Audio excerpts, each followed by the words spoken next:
नमस्कार शोधार्थियों। YouTube channel क्योंकि कहना ज़रूरी है में सदी के महत्वपूर्ण कवियों की श्रृंखला में आज विपिन चौधरी हमारे साथ हैं। शोधार्थियों, विपिन चौधरी लेखक हैं, कवयित्री हैं, अनुवादक भी हैं। उन्होंने प्रसिद्ध बाल लेखक रस्किन बॉन्ड के पुस्तकों का अनुवाद किया है। विपिन चौधरी नियमित रूप से रेडियो नाटक लेखन करती रही हैं, रंगमंच और फिल्मी लेखन में भी सक्रिय हैं। अंधेरे के मध्य, एक बार फिर और नीली आंखों में नक्षत्र, ये विपिन चौधरी के चर्चित काव्य संग्रह हैं। इन्होंने माया एंजेलो की जीवनी रोज उदित होती हूँ ये भी लिखी है और कई पत्रिकाओं में, समसामयिक पत्रिकाओं में, ज़रूरी पत्रिकाओं में लगातार वो प्रकाशित होती रही हैं। कई पत्रिकाओं का इन्होंने संपादन किया है। इनकी रचना धर्मिता पर बात करें, इनके मिजाज तेवर पर बात करें तो मैं कहूँगी कि इस सदी की ज़रूरी कवयित्री हैं विपिन चौधरी। लंबे अरसे से हमारा साथ है। विपिन को जानती हूँ बहुत नज़दीक से। बहुत गंभीर लेखिका हैं, लंबी कविताओं के लिए जानी मानी जाती हैं। आज शोधार्थियों, इनके 4 संग्रह आ चुके हैं। आलोचना जगत में, कविता जगत में, सहृदय समाज में इनकी ख्याति है। आत्मप्रचार से दूर रहती हैं विपिन। बहुत दफ़े कहने के बाद भी एक संकोच बना रहा और विपिन ने चाहा होगा कि मैं कविताओं का शोध करूं और पाठ करूं इस चैनल से। तो आज शोधार्थियों, लंबे अरसे बाद ये मौका मिला है। देखिए, मैं एक सार्थक रचना, एक सार्थक कविता उसे मानती हूँ जिसे पाठक पढ़कर उस रचनाकार को बार बार और पढ़ने के लिए प्रेरित हो, यानी वो ठहर कर सोचे, उसके गंभीर लेखन पर विचार करे। विपिन ऐसी ही लेखिका हैं। इनका लिखा हुआ सहृदय समाज केवल एक बार पढ़कर, सुनकर उठकर चला नहीं जा सकता। वो बेकल हो जाएगा, बेचैन हो जाएगा, उसे रुकना ही पड़ेगा, ठहरना ही पड़ेगा, ठहर कर पढ़ेगा और सोचेगा। विपिन खुद लिखते हैं एक जगह पर, मैं अपने एकांत को रेगिस्तान में रोक दूर तक पसरे रेत में इंतजार करूंगी। मेरा प्रेम कविता की शक्ल में होगा। विपिन चौधरी का प्रेम तो कविता की शक्ल में है ही। उनकी हर कविता भी एक अद्भुत रूप लिए हुए है, एक अनूठा रूप लिए हुए है। एक रूप है, कभी वह मजदूर का, कभी वह पहचान तलाशती हुई स्त्री का रूप है, तो कभी बारिश की बूंदों में खेलती हुई, अटखेली करती हुई किसी नवयौवना का रूप है, कभी खेत में उगी खरपतवार का, और खरपतवार सा कर दिए जाने, लगातार वंचित और हाशिए पर कर दिए जाने की टीस दर्द और तकलीफ भी है विपिन की कविताओं में। तो सुधी सहृदय शोधार्थियों, आपको खुद मेरे साथ यात्रा करनी है इन रचनाओं के माध्यम से। उनकी हर रचना में, विपिन की हर रचना में एक अनूठा रूप, एक नया ही रूप उनका नज़र आता है। जैसा मैंने बताया, इनके 4 चर्चित कविता संग्रह आ चुके हैं। खरकड़ी माखनाव गांव में, माखवान गांव में, जिला भिवानी, हरियाणा में इनका जन्म हुआ।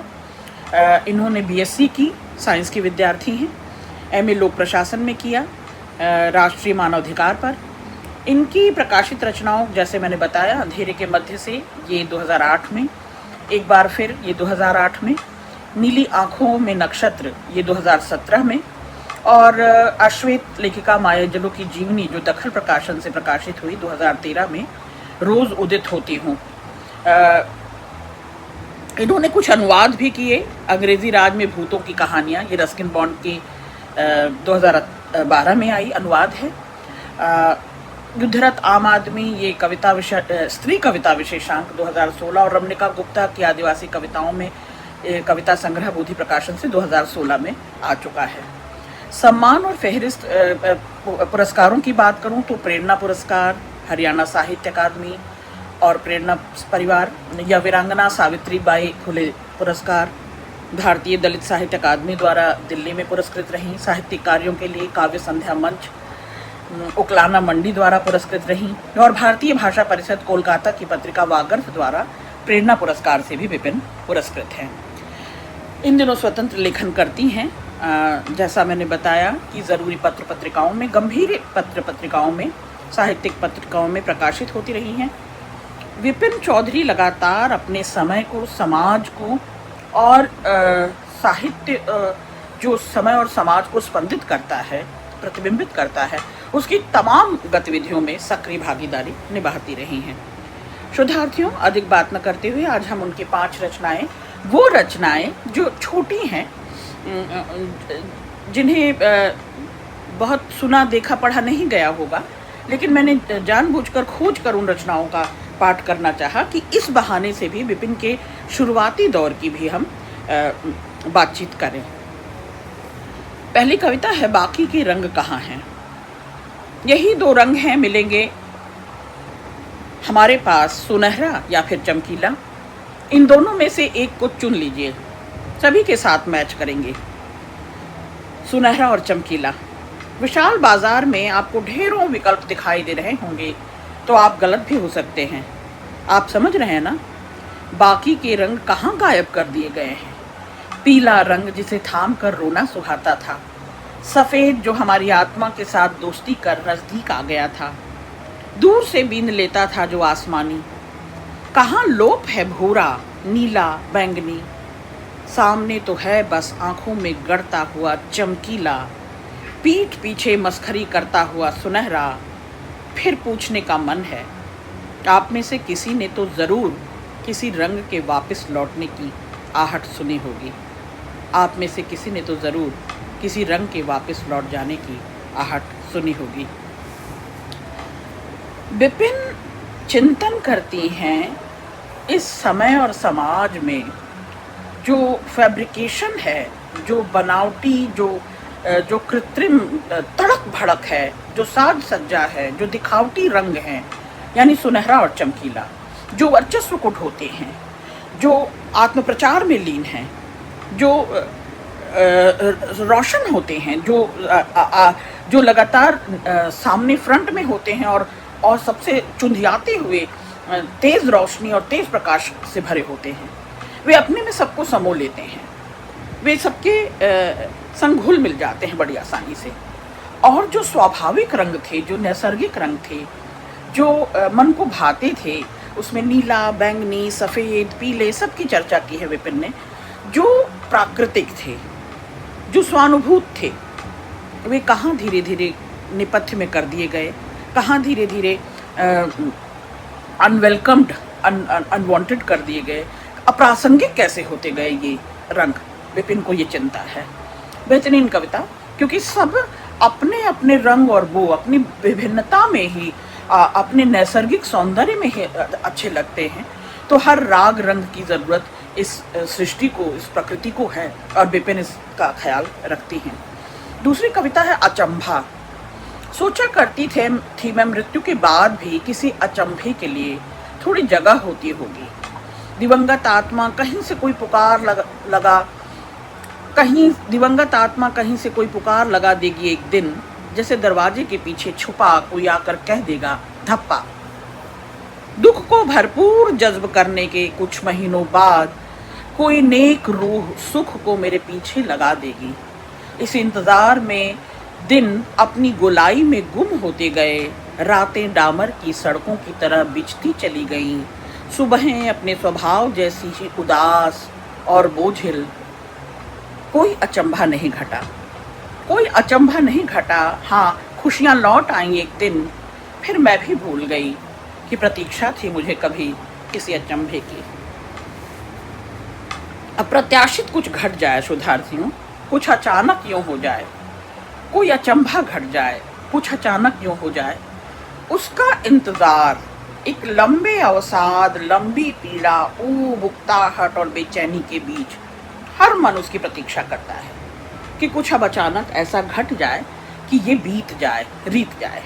लेकिन ऐसा होता नहीं। दुख को भी भरपूर जीना होता है, दुख के उस प्रोसेस को, उस प्रक्रिया को भोगना ही होता है, और उसको भोगने के बाद भी सतत एक बेकली, एक प्रतीक्षा बनी रहती है किसी अचंभे की। लेकिन जैसे समय परिवर्तनशील है, गतिशील है, प्रवाह में है, वो आगे बढ़ा जा रहा है और मैं अचंभे के इंतज़ार में बैठी रही, इंतज़ार करती रही।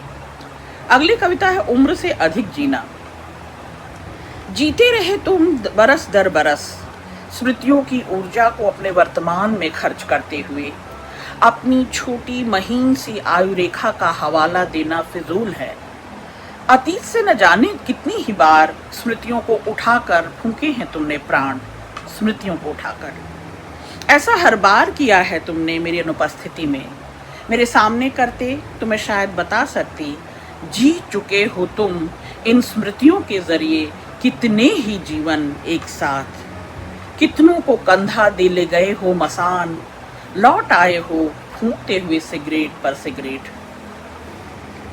विपिन दरअसल इस कविता के माध्यम से शुद्धार्थियों क्षण में, वर्तमान में, पलों में, जिए हुए पलों में कितना जीवन है, भरपूर जीवन। वह तब जब आप किसी के संग साथ होते हैं, किसी के सौहार्द में होते हैं, किसी के सहयोग में होते हैं, किसी का दुख, किसी की पीड़ा, किसी की संवेदना बांट लेते हैं, किसी के काम आ जाते हैं, किसी को सानिध्य और सामिप्य देते हैं, किसी के लगाव में होते हैं, अपनाव में होते हैं। तो जीवन रेखा कितनी बड़ी है ये इतना मायने नहीं रखती।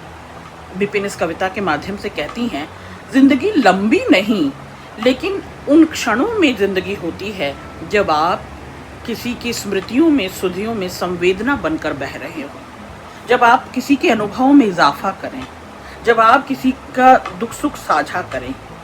और ऐसा व्यक्ति जो उपस्थित रहता हो, हर किसी के काम आता हो, हर किसी के लिए मौजूद रहता हो, उसके दुख सुख का साझीदार होता हो, उसको साथ सहयोग देता हो, सुख देता हो, ऐसा व्यक्ति अपने जीवन की रेखा को छोटा कहे या कहे कि आयु रेखा कम है, या कहे कि कितनी ही बार इस बात को दोहराए कि मैं बहुत लंबे अरसे तक नहीं रहूँगा।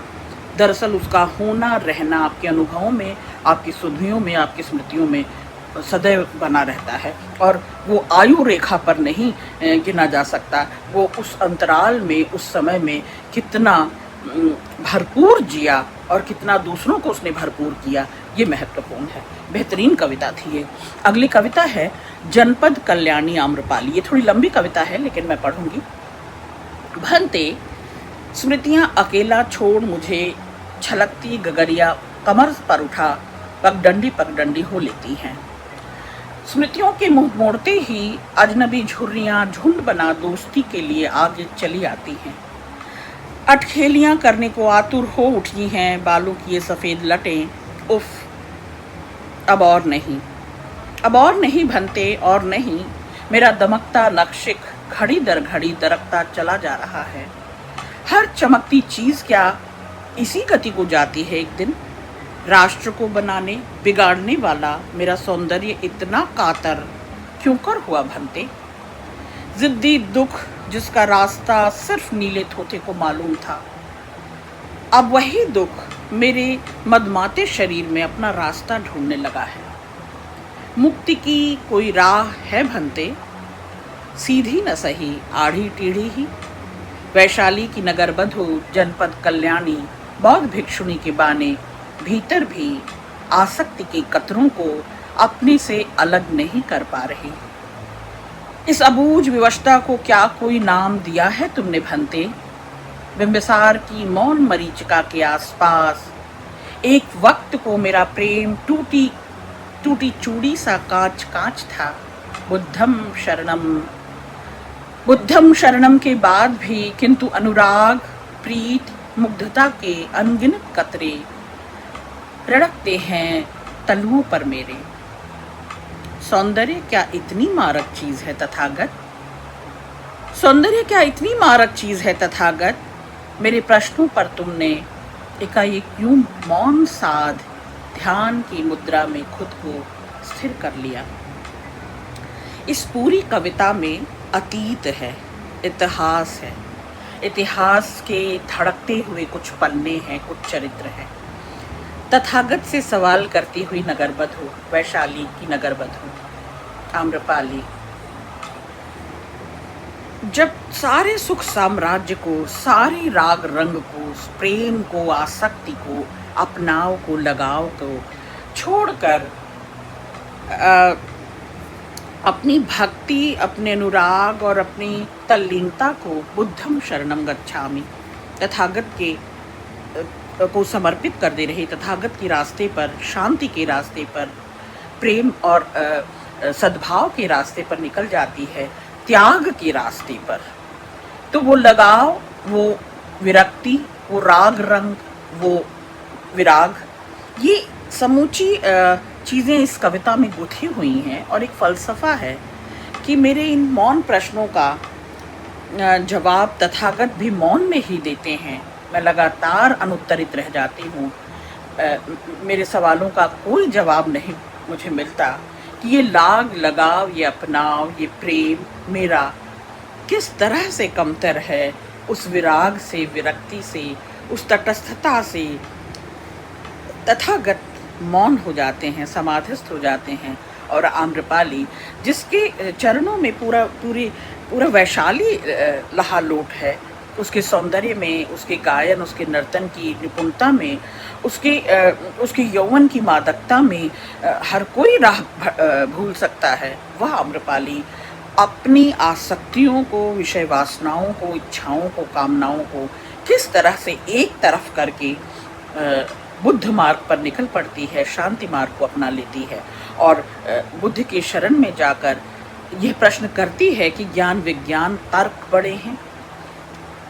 ये दर्शन का बहुत अचूक प्रश्न है कि आसक्ति बड़ी है, राग रंग बड़े हैं, कि विराग बड़ा है, वियोग बड़ा है, बिछोह बड़ा है, कि संसार से विरक्त होना, संसार की आसक्तियों से मुक्त होना, संसार से ऊपर उठना, लोक से परलोक की ओर, भ्रम से ब्रह्म की ओर ये बढ़ने की जो सतत यात्रा है, इस पूरी कविता में, समूची कविता में एक लंबी विराट यात्रा है। बेहतरीन कविता है और ऐतिहासिक संदर्भों में इस कविता को और बेहतर ढंग से समझा जाना चाहिए। अगली कविता है कपास के फूल। ये कविता मुझे बहुत कुछ केदारनाथ सिंह की कविता का ध्यान दिला गई। केदारनाथ सिंह सृष्टि के पहरा में जैसे कहते हैं कि हर चीज़ का सोर्स, जो उसका स्रोत है,